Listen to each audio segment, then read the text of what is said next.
இறைவன் நமக்கு நன்மை செய்ய விரைந்து வர வேண்டும் என்றால் நாம் என்ன செய்ய வேண்டும்? திருவள்ளுவர் என்ன கூறுகிறார் என்று பார்ப்போம். குறள் 3. மலர்மிசை ஏகினான் மானடி சேர்ந்தார் நிலமிசை நீடு வாழ்வார்.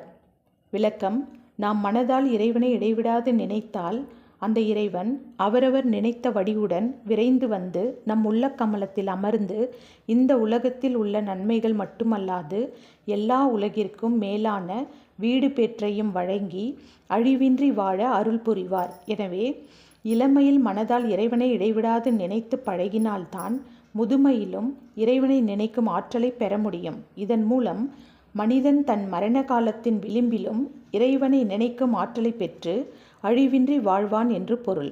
மனிதன் இறைவனை வழிபட இளமையில் பயிற்சி பெறாவிட்டால் மரண விளிம்பில் இறைவன் நம் நினைவிற்கு வரமாட்டான். எனவே இன்று அவசர உலகத்தில் வாழும் நாம் நம்முடைய அன்றாட பணிகளை செய்யும் பொழுதும் மனதளவில் இறைவனை நினைக்க பழகினால் மனமானது இறைவனை இறுக பற்றி கொள்ளும்.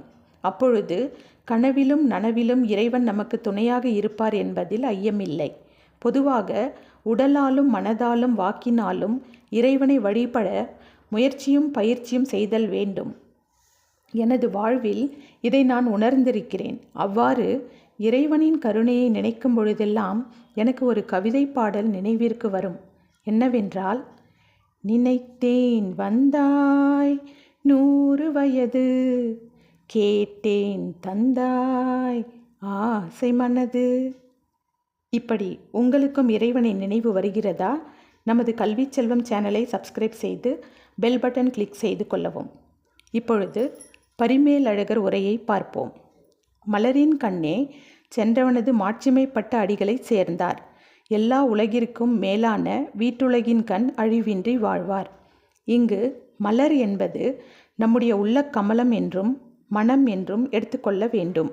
ஏகினான் என்றால் விரைந்து வந்தார் எனவும், மானடி என்றால் மாட்சிமை பொருந்திய இறைவனின் திருவடி என்றும், சேர்ந்தார் என்றால் இடைவிடாது நினைத்தல் என்றும் எடுத்துக்கொள்ள வேண்டும்.